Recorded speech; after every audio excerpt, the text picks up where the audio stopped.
I was asked what advice would I give to young men, and I would start off by saying it's really important for a man to figure out what he's good at, but not just what he's good at, but what does he excel in? Some people would even call it, what's your superpower?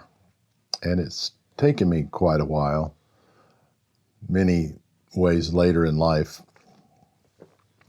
But I think I'm a good chef, but there are a lot of good chefs out there. I think I'm a good musician, but lots of great musicians out there. I think I'm a good writer. But what am I really good at? And I think I've discovered over the years that my superpower is I know how to sit with emotions. I'm not afraid of emotion, and that's not typically what you think of as a masculine trait. But I've learned over the years that emotion is critical to not survival, but to thriving as a man and as a human being. But our emotion gets us in trouble because we were not taught how to address it. But I do think that I'm good at that. And I'm probably not going to be the guy picked to captain the ship, but I will most certainly be on the short list of the captain when the ship starts to sink, because I will know what to do in that moment of panic, that moment of crisis, because I've learned how to sit with emotion and not shy away from it and believe that it's critically important. I think of the chief emotions that we experience, anger probably is at the top of the list. Anger is extremely fundamental, if not the most fundamental emotion. And it's attached to fear. But I think it starts with anger. And anger starts when we are a little child. And how we were taught to address anger is how we will continue to live out and express our anger in the future. Anger is not wrong. Anger is critical. Anger is important. Anger is necessary for human survival, but also for human development. Anger is a signal, however. It is not. It's not a motivation. Anger is a beacon that goes off that says something's wrong. It's like an alarm. And we, in our body, need to know how to respond to that anger properly. Because if we haven't been taught how to deal with it, then we're going to be left to just leave it unmitigated. But it starts even really, really early. They call it the terrible twos, because that's when a child begins to understand its anger and begins to express its anger, because anger is nothing more than something is wrong and I can't do anything about it right now. And I want that cookie and I can't have that cookie. So that's wrong. And I get angry and I throw a fit and I fall on the floor and I kick my feet and I pound the table. And how we were taught to address that will shape the rest of our lives on our understanding of anger. And for me, it was sit down and shut up. I'll give you something to cry about. So as a young child, I was startled. I was told my anger was wrong and get over it and shut up and stuff it. And anger was one emotion in my household that I was not allowed to express or experience. And so anger is just like a part of that child's psyche. It wants to be heard, but it will eventually be heard. It may take several years if it is told to shut up. And anger is the chief, I believe, of emotions that is misunderstood and it's misled. It's not, anger is not something to be managed because it's far more important than that. It's not just relegated to, oh, here's some tips and techniques. No, the anger is fundamental and a fundamental response to the observation of when something is wrong. So in the bigger picture, not just I want that cookie and I can't have it, but there's injustice, there's unfairness that provokes anger. And that's a critically important response. But we cannot let anger choose our solutions for us. Only love can do that. Love is the most capable of emotions and choices to address what anger is feeling. If we let anger captain the ship, that it's not going to go in a good direction. But I learned that over the years because I lived with anger. I went to school with anger. I was raised by anger. And when I get to a place in life where I'm feeling this impulse in me, I don't know what that is. And it starts to bubble up and spill out of me. And I realize it's years and years of anger that has been repressed. And I had not led myself or had not been led to know how to deal with anger. But it just kept getting stuffed down further, until it was time. My body said, we're going to deal with this. Anger is critically important, but it's critically important to be addressed and not managed. And I think the first step in understanding that emotion of anger is understanding, do I know why I am angry? Can I verbalize what it is that is making me angry? Or am I just so accustomed to the response and the safety and the comfort of anger that I have no idea? I'm just pissed. That is a scary place to be when trying to sit with anger. But I believe it's my superpower now because I'm not afraid of it anymore. I'm not afraid of emotion. And I see it in someone else. I see it all over social media every day. It's this unmitigated vomiting of anger that eventually just turns into blind rage. And I hate this, and I hate that, and I hate this person. And the anger of this, that, and the other. And it shows up in just reposting more of the same old rage. And that's an unexamined life, an unexamined heart to keep perpetuating anger, especially through the posts on social media. That's a sign that anger has not been led in this person's life. I think a second emotion that is interestingly difficult as well, and that is the emotion of joy.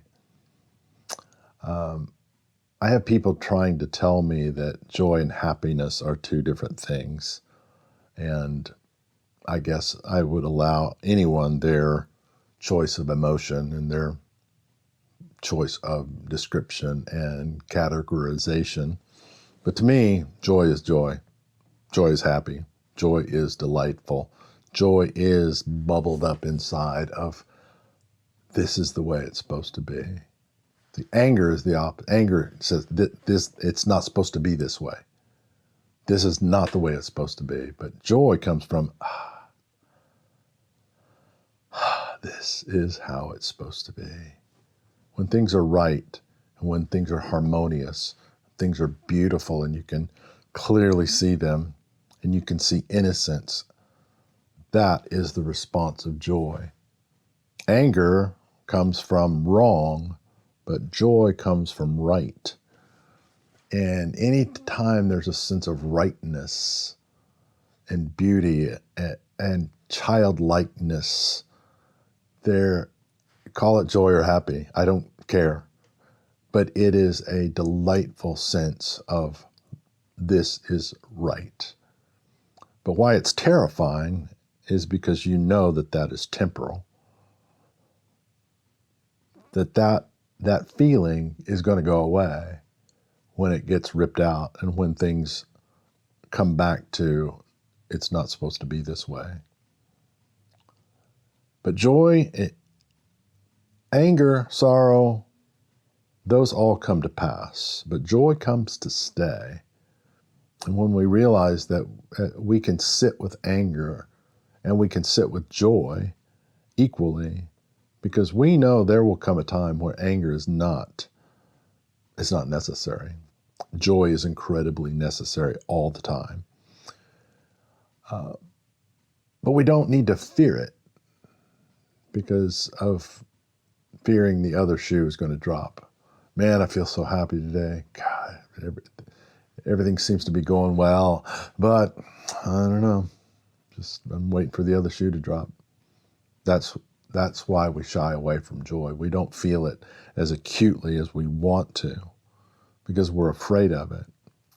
And that's another thing I've learned in my being is, yeah, I'll sit with your anger and I'll sit with your joy because I'm not afraid of either one of them. And if we sit long enough, we'll get to the source of both. And we can talk about both and the extreme importance of both.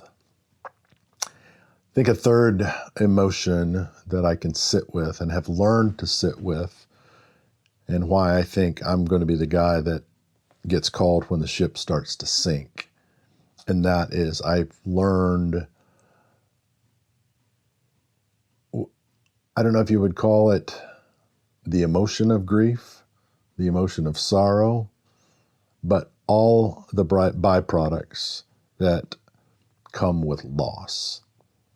And loss is quite simply what I want no longer exists. It's no longer here. I'll never get it back. That feeling of I just got abandoned. That which matters to me, I won't be able to experience it anymore. And all loss, regardless, all loss is not equal. You lose your dog, you lose your parents, you lose your car keys.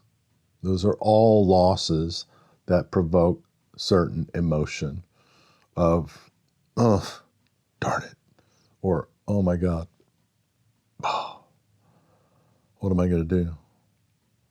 So all loss isn't equal, but all loss has to be grieved in some way. And one of the worst things that we can do is compare our loss to someone else. Well, I just don't have it as bad as so-and-so. Well, I don't have any room to complain because blank. They are sick and they lost 2 people in their family. And Who am I to complain? No, you're not to complain, but you are to grieve. Complaining is not helpful. It's not productive. But grieving is incredibly productive. And grieving stares the loss in the face. And it says, yeah, something is missing now. And how can I move forward? Easy to feel in the face of loss that life's never going to be the same. And it won't. Losing a child, that child is not going to be at the dinner table. That child is not going to be at Christmas. That child's not going to get married. That child isn't going to have grandkids.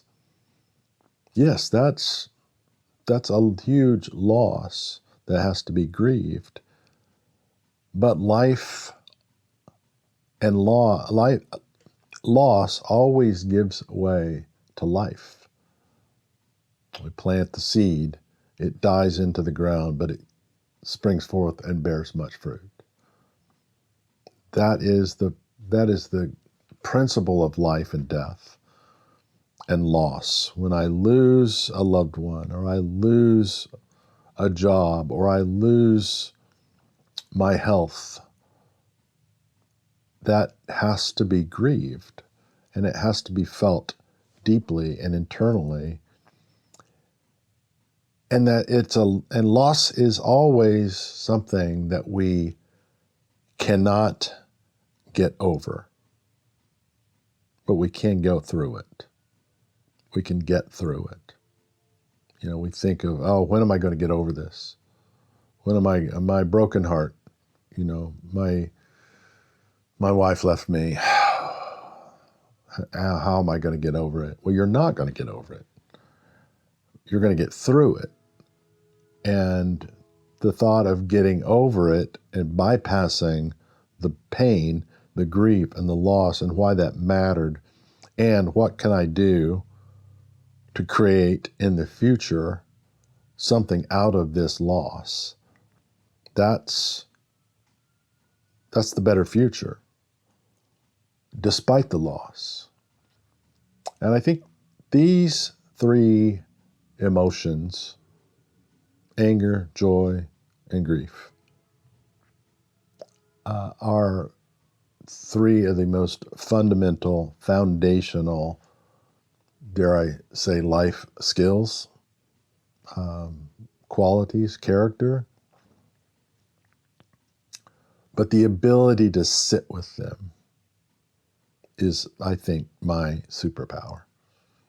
And I'm not afraid of them because I've faced them on my own.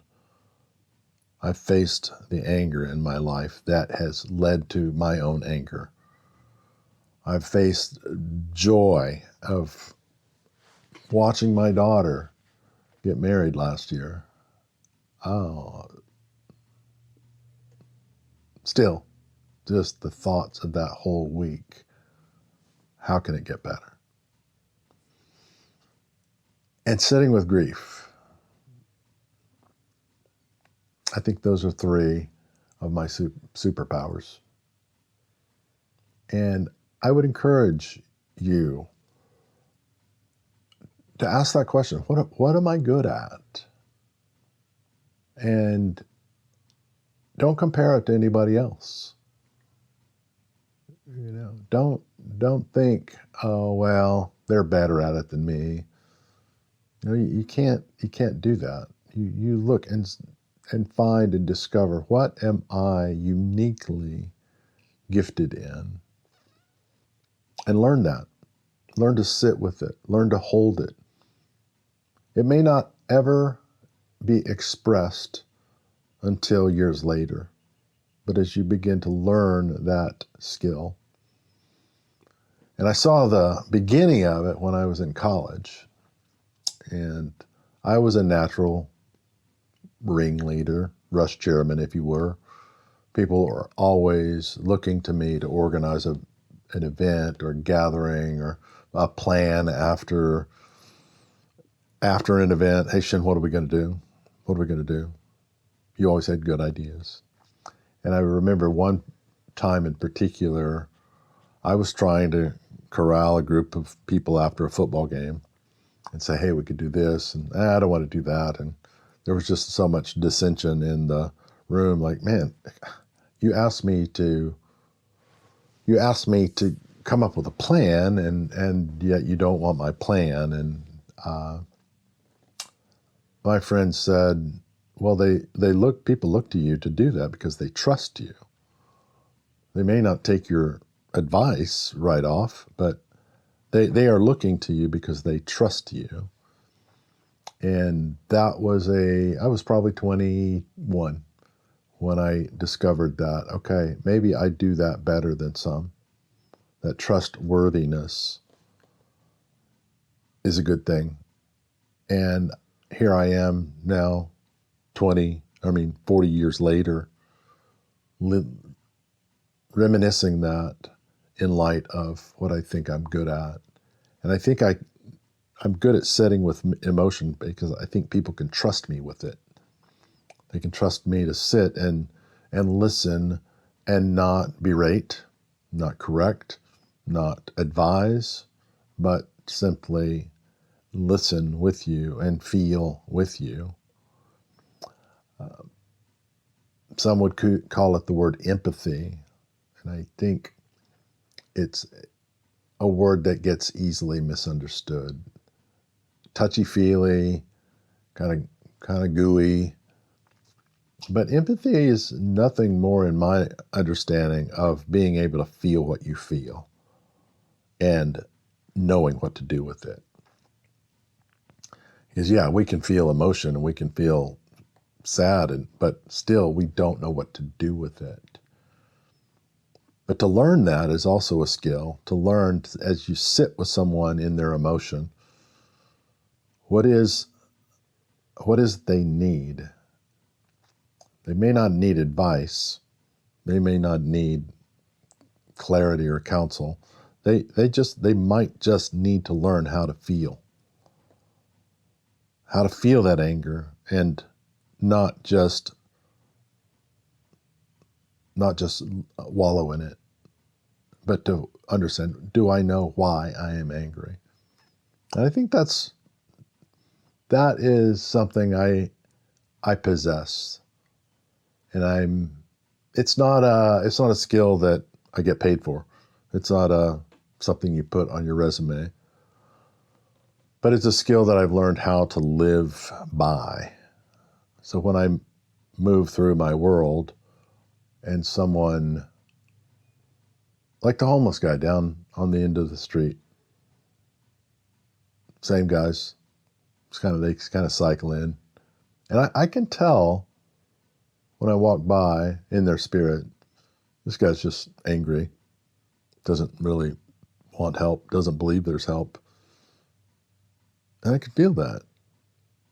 And one day I walked by and there was a man with a dog, and he was a pleasant man. And I walked up to him and, sir, anything I can do for you? Well, like a Mountain Dew. And, all right, I'll be back. So I went in, got him a Mountain Dew, got him a bag of beef jerky for him and his dog, unasked for.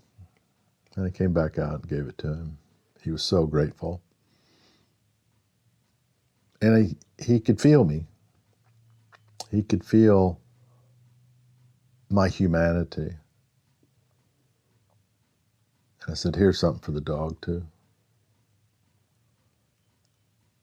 And in that connection, just that simple moment, I would like to hope that he felt something of hope from me. I'll never know. Probably never run into the guy again. But that's how my superpower works. I carry it with me all the time, watching, waiting, being aware. And I would hope you can do something similar. I hope you can come to a conclusion about what is it that you're good at. It might take you 62 years to figure that out, which, so be it, because time is irrelevant timing is everything. Learning, growth, maturity, those are all things we're never going to finish doing. And I would trust that for you, that you'll be able to discover what is it you're good at. And I think you'll find it out. Thanks for listening.